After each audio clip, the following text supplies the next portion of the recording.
It's been fun being out on the practice field and getting into some of the preparation for the game. You know, until yesterday, all of our work, actually until today, almost all of our work has been just against each other, going goods on goods, working technique, fundamentals, inserting the offense and defense over again.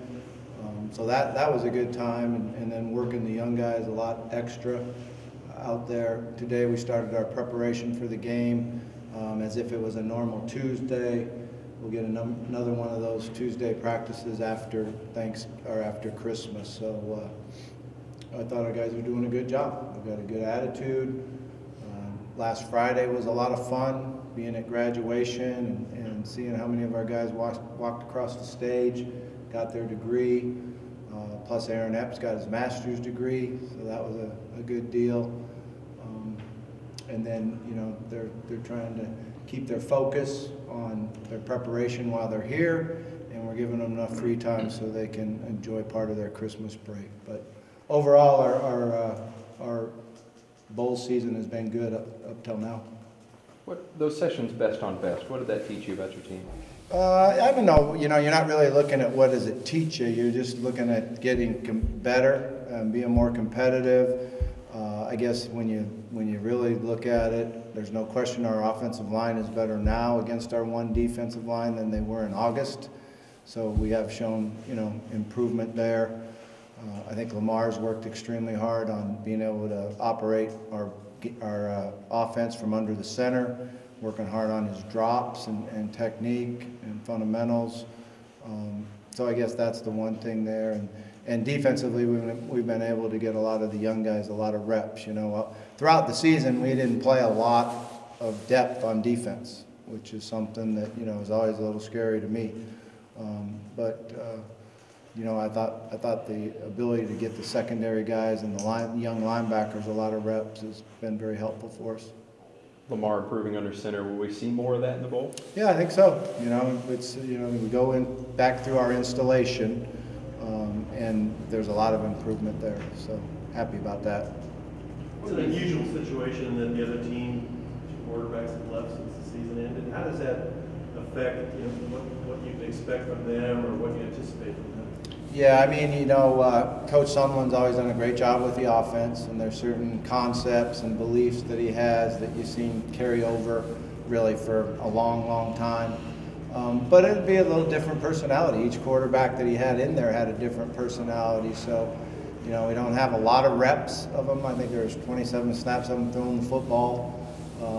But, you know, we have to just prepare ourselves to go out and play well and defend their concepts, and then adjust if there's something new or something different that we haven't seen. And you always have to do that mostly in every game. You always get something new or something different that you haven't seen, and more so in a bowl game because they got a period of time to put other stuff in.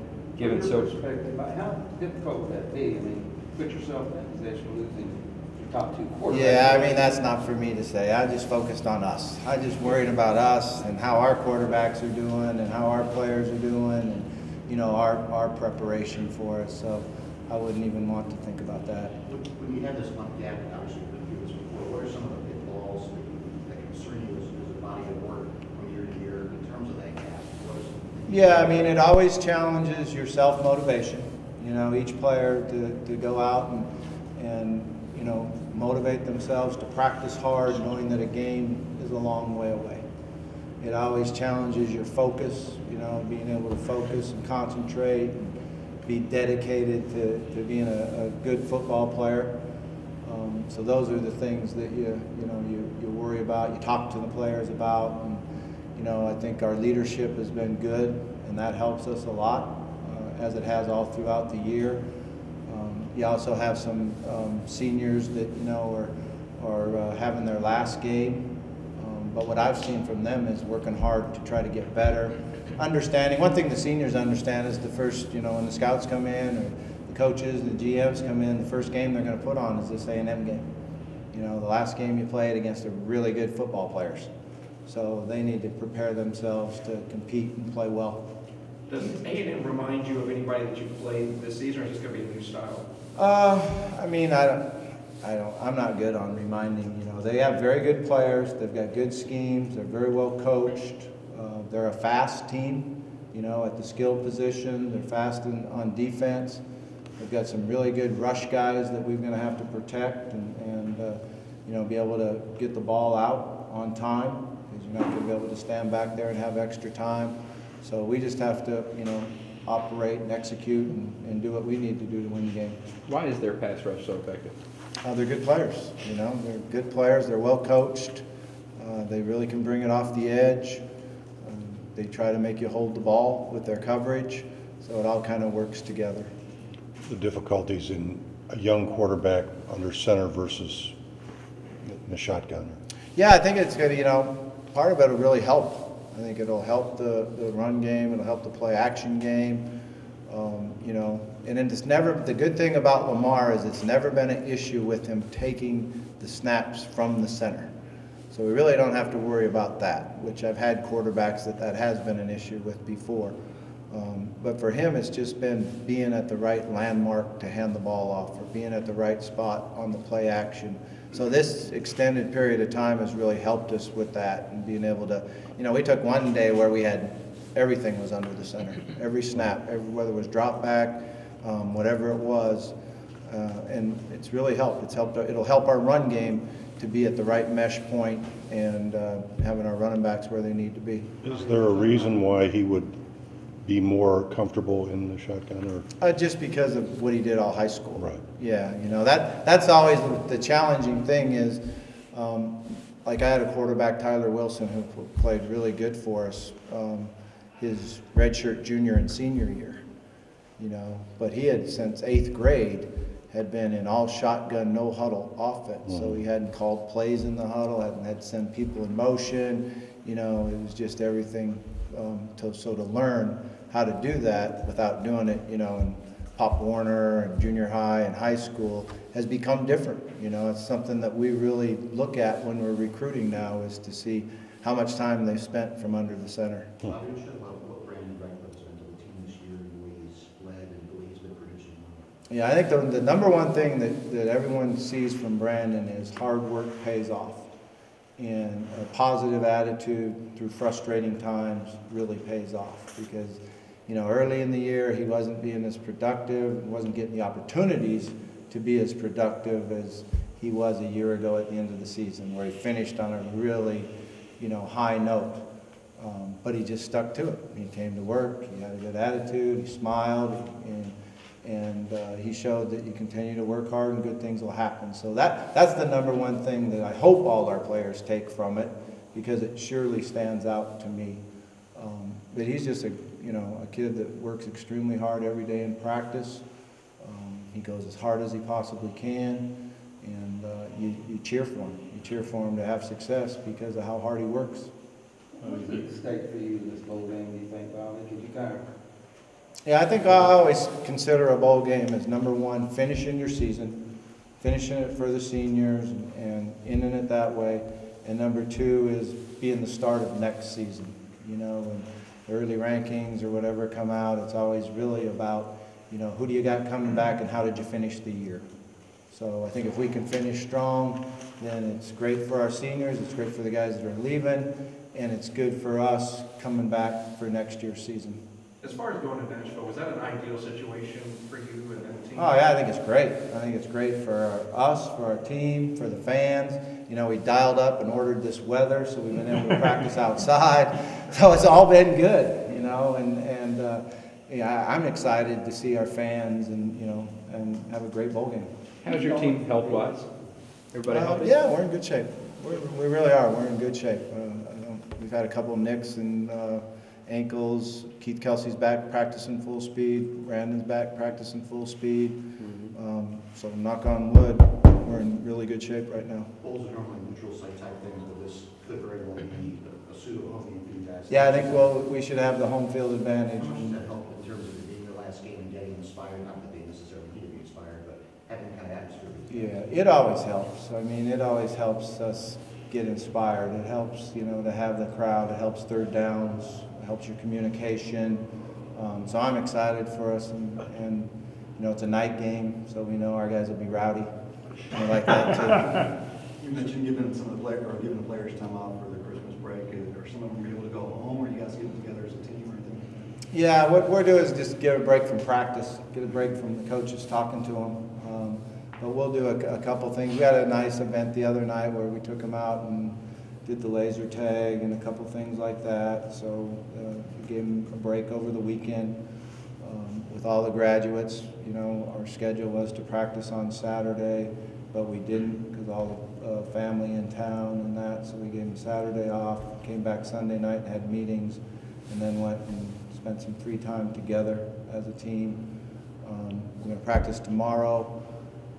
Christmas Eve, I'm thinking about maybe just doing our normal Friday walkthrough in the morning, and then they'll have some time off until we get here and jump on the bus on Christmas night. Coach, how do you mix the season with the job? Do you allow yourself to get caught up in the holiday spirit at all, or is it business until the game, and then you can maybe even celebrate Christmas a little bit? No, I think you have to balance it out, you know. Like yesterday's schedule, we came in, did our meetings, practiced, brought them back and they lifted and we met with them. We're in good shape with our game plans. So, you know, I was walking around in a mall last night, and I'll tell you what, I'm not sure meetings aren't more fun than that. I'm really not sure they're not more fun than that. But my wife appreciated it, I can tell you that. Was there anything in your preparation last year that you've changed just because of the way last year's bowl game went? Yeah, you know, that Saturday off on graduation. You know, I felt like last year when we came in and practiced that Saturday morning that our guys were distracted and, you know, weren't as focused. And, you know, heck, they work hard to get their degree. We shouldn't have practiced last year on Saturday morning. So we did that. And then I want to make sure that we're ready at game time, that we're fresh physically and mentally at game time, which should be have the walkthrough on Christmas Eve instead of a practice. And then we'll have 3 regular practices once we get down there, a regular Tuesday, Wednesday, Thursday. Well, have you had any of the underclassmen that have decided for sure if they're coming back? No, it's still part of the process. You know, we've had a few that filled out their papers and sent them in and get the evaluation back, and then they have to sit down and make a decision. But you know, we're at the process where we should be getting the evaluations back. Then I'll sit down and talk to them, tell them what the NFL said, and then they have, you know, decisions to make. Who those guys were? Feedback? What's that? Who were the guys that sent out their stuff? We had 4 guys send in their papers. It was Keith Kelsey, D'Angelo Brown, Josh Harvey Clemens, and Devontae Fields. So we should get that, what the NFL says about, you know, their draft status. So. Let's jump about Reggie Bonpont for a second, what he's meant to the team in terms of all the adjustments he's made this year, really sort of put his Ojego in second place first. Yeah, I mean, he's just a real playmaker that is probably the ultimate team guy, because he really is just, you know, the number one thing that motivates him is to have the ability to get on the field, do whatever we ask him to do, and play and have fun and make plays. You know, he's thrown the ball for touchdowns, he ran the ball for touchdowns, he's caught the ball for us. You know, we ask him to do everything. I think this period of time has been good for him. We've been able to hand him the ball on you know, more runs, get him used to some of our other running game than the, you know, the small packages that we had. And you see him, you know, really blossom and doing that. One more question. Keep going for me. You want to go ahead? Two more. You've gone from being a 3-point underdog to a 5-point favorite. Any preference, you think, playing as a favorite or underdog? Sometimes players say they want to be the underdog and blah, blah, blah. I mean, what's your opinion about that? It's the first time I knew it. So Well, I don't ever look at it. I don't ever look at it. No, I really don't care. You know, I don't even know if our players do. It's something that in the coaching profession and anywhere I've ever worked, you don't ever even talk about it. You just get ready to play the game. I had sort of 2 parts, I guess. Oh. First, what would be something that Josh could benefit if he came back another year? What is it that he kind of could, you know, what would another year do for him, or what could he show? Oh, you know, I think he could get definitely get better on his technique, definitely get better in his pass coverage and, you know, his ability on third down to make plays. And, you know, I think it'll give him a lot of experience. And, you know, that's the one thing when you think about it, in going from a college football player to a professional, is there's sometimes that can be the biggest investment ever. You come back your senior year, there's no other place you could go make that much difference in money. And that's one of the things we just try to do, is educate them on what that all is all about. We bring a guy in here that sits down and meets with them and their parents, so they really understand the business aspect to it. Try to take out the emotional and all that, and what the business aspect is, and the difference of your being drafted at a certain level and a different level. So it's just really, you know, educating them on that. But there's no question he'll be a lot better football player if he comes back going into next year's draft. One other thing I just noticed right before you came in, is Richard Benjamin on the team, or is he on the team? He hasn't been for a while. Okay. Yeah. Thank you. Thank you.